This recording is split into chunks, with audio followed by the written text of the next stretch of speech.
Let's make a Kerala Matta Rice upma. Wash the rice, add the wet rice into a pan.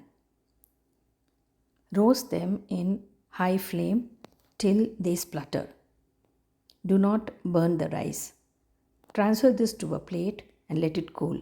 Using a blender, grind it to a rava consistency. Heat coconut oil in a pan. Temper it with mustard, urad dal, chana dal, red chili, chopped ginger, green chili, onions, and few curry leaves. Saute till onions change its color. Add salt. For half cup of rava, today I am using 2 cups of water. Pour water, add grated coconut.